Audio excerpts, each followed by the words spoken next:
Okay, I don't like to blow smoke up people's bloomers. And those of you that subscribe already know that. If you haven't subscribed, I hope you will do so. And get your friend to subscribe too, so we can keep doing this. But we definitely give it to you straight. There's no question about that. I do that as well on my podcast on Patreon, where I interview guests each week and then also do my own personal commentary. So if you'd like to give us a visit there, we would certainly appreciate your support. Um, so I'm not blowing smoke up your bloomers, but I do think it's important that we I don't want to say give out the good news, but keep an accurate accounting of what's going on out there and where we see maybe some chinks in the armor of MAGA and the Nazis. They still are what they are. Steve Bannon is still a violent, he wants violence. He wants to overthrow the government. He's an insurrectionist. He belongs in prison. But he did split with Trump on Ukraine and Zelensky, and he's very anti-Musk. Although I got to wonder, sometimes I think that that's more personally threatened, like he wants to be the favorite child or he's trying to get some kind of leverage. I don't know what it is. There's always a reason for it. But I do think that getting in bed all the way with Russia and going against Zelensky really kind of goes against the grain of some people who maybe consider themselves staunch Reagan conservatives from back in the day, such as a Mark Levin, as we talked about yesterday, has also parted ways with Trump when it comes to Ukraine and Zelensky. He's still a right-wing MAGA nutcase. Mark Levin is. Although remember, as I've noted, he was not with Trump in the beginning. He was one of those people who was very much against Trump being the nominee. But once Trump won, was a nominee, Mark Levin, like a good little MAGA, capitalist, got in line so that he could maintain his very lucrative radio career and his Fox News contract. And that's what happened with a lot of people. They don't really believe this stuff. In fact, I can name you very specific people on Fox News who, some I have direct messages from on Twitter from back during that era when Trump was first coming up saying, oh my God, what's happening? And they didn't understand why their colleagues were one by one falling to MAGA. There was confusion. I remember why Eric Bolling was so pro-Trump when there was like 16 Republican candidates running in the primary. And usually you'd think that media would be somewhat neutral. Turns out Eric Bolling, you remember he was the one that got fired at Fox for dick pics, I guess it was. But he was very good friends, I guess, with Jared and Ivanka. So that's a pretty good reason to support the destruction of the United States and to lie for people who are clearly in bed with Putin and clearly breaking all kinds of laws and norms and whatever. That shouldn't be how we pick our presidents. But in the era of Trump, that is whatever is in it for me. I'm going to give them what they want. So we've got Steve Bannon, Mark Levin. We noted Senator Jerry Moran of Kansas, Republican, who publicly had to come out against the cuts to USAID since American farmers provide 41% of the food for USAID to feed the hungry around the world. And which also helps with democracy and freedom and helps us. And, Kansas has a few farmers. And by the way, they vote MAGA. So Republican Senator Jerry Moran, hearing it from all of these Republican farmers. See, MAGA thought as long as you're killing off, in some cases, literally, Democrats and liberals and non-MAGA people, that's okay. But when it starts affecting them, they're like, oh my God, this is so un-American. Yeah, well, all of it is. And now we know that Drunk Pete Hegseth, Fox News guy turned Department of Defense, Secretary of Defense, he's had a pullback from plans to fire up to 50,000 civilian Pentagon employees because, as it turns out, it's against the law. They're in violation of U.S. code. So they have to put the pause on that. Not because they care about what it's going to do to our military, because, again, they all take orders. They're taking orders from Putin now. Putin is calling the shots. And obviously, he wants a weakened U.S. military. So they have to worry about those Republican senators and House members who have some of these fired civilians in their districts. Because it wouldn't just be in the DC area, Maryland, Virginia.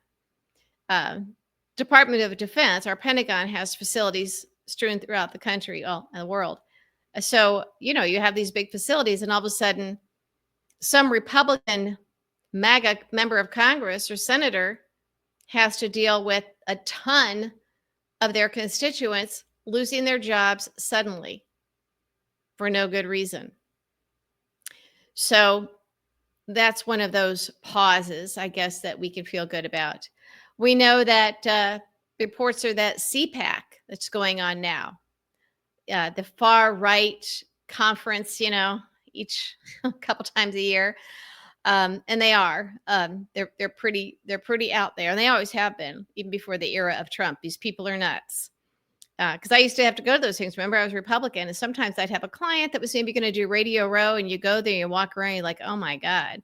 This wasn't like establishment Republicans on Capitol Hill. These weren't normal people. This was definitely some agenda fringe stuff. So CPAC now apparently is all but empty. One of these reporters, a print reporter, I think it was from The Hill, was there taking photographs and reporting. And this person had covered CPAC for many years and had never seen it look this empty. So that's one of those good news things, I guess. All right. Again, nothing like, oh my God, we're winning, we're winning. I just think it's important that we note these things so that if we see a trend, we know how to work this. And as I've said before, I think that Republicans in Congress have to listen to their constituents, because until they get absolute assurances from Donald Trump and Elon Musk that we aren't going to really have elections in the future, and they are guaranteed win, a fake win, if they obey Trump, Musk, and Putin. Otherwise, they still have to obey and listen to and answer to the voters, their constituents who put them in office, especially those MAGA ones who are being hurt by these draconian, irresponsible, treasonous policies by Trump and Elon Musk, as dictated by Putin, but also making sure everybody gets their cut. There's a reason why Trump has spent $11 million so far going to Mar-a-Lago to vote, listen to me, to golf and play. That's what it's costing us.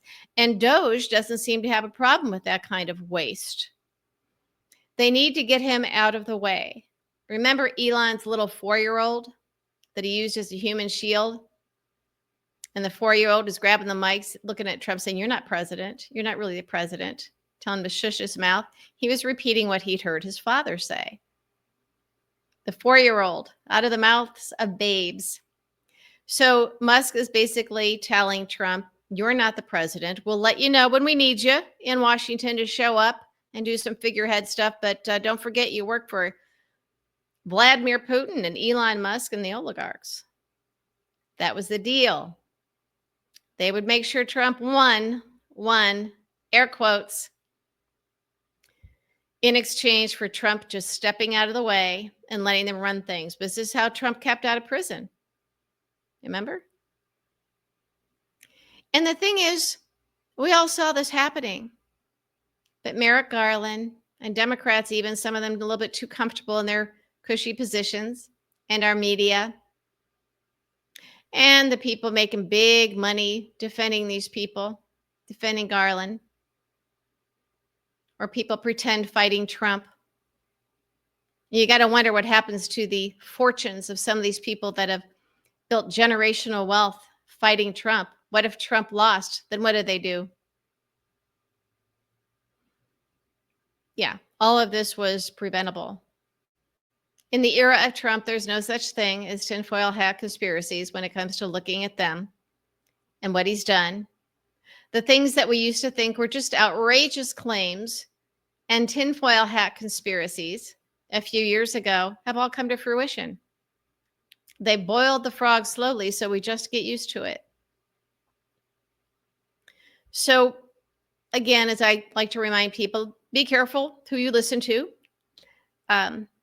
Look at the facts, not how people make you feel.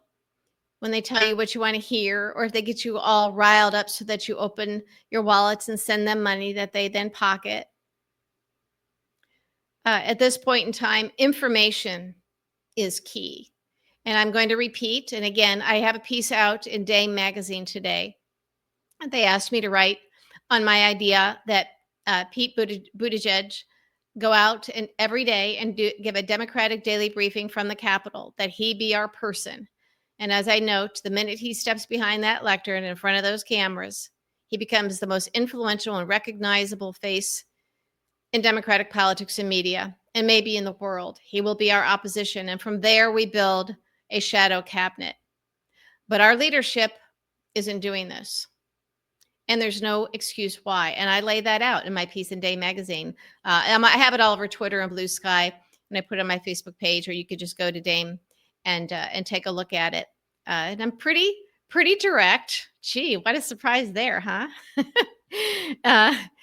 But I explain in detail, as I have in these videos, how you do it, how you pay for it, and why it needs to be at the Capitol building, in the Capitol building. And of course, one of the main reasons is because there's press right there waiting to cover something. The House and Senate press galleries have more press than they have at the White House. Well, especially now since Trump kicked out most of the legitimate press. So the world is waiting for this. The country is waiting for this. Democrats are waiting for this. We're all waiting for this. And the minute Mayor Pete would step behind that lectern, like I said, it instantly becomes an extremely powerful position, which is probably why leadership hasn't done it yet, because he would be an instant threat to the 2028 presidential hopefuls. But we're not going to even have a chance to have 2028 presidential hopefuls if we don't do this now. And the way you pay for it is an assessment of all the Democratic offices, or just from the steering committee budgets that you have, where you have flexibility with staff and get a room. And if you can't get a room for a permanent briefing, again, these aren't press conferences. These are press briefings on par with what the White House does on a daily basis. Has to look like that, has to feel like that. So some senator would probably have to give up their hideaway office, at least in the short term. There's no reason why this shouldn't have begun by now. And as I note in the piece in Day magazine, Democrats should have been doing this immediately. The plans to get this rolling and how to pay for it should have started the day after the election. And it should have been launched, well, before that, but certainly after Trump was inaugurated. That it hasn't is disturbing. But again, what I'm trying to keep track of here and there are the things that are hopeful, that are good news. Again, not to go, oh, let's put our hopes in this, everything's going to be okay, because that's not in any way, shape, or form the case at all. It is simply an accounting of what's going on and where we are. And right now, I do see some movement where Republicans in Congress, House and Senate, are getting an earful back home. And that is affecting things. It's not that Trump cares about any of this, but they need some buy-in. And if he wants to hold his MAGA majority on major votes, on some of these votes, then I guess he has to pay some attention to that. But the reason they did this whole shock and awe thing was to just, flood the zone with all this crazy and then see what the fallout is. And now they're seeing what some of the fallout is, and they'll do some nibbling around the edges.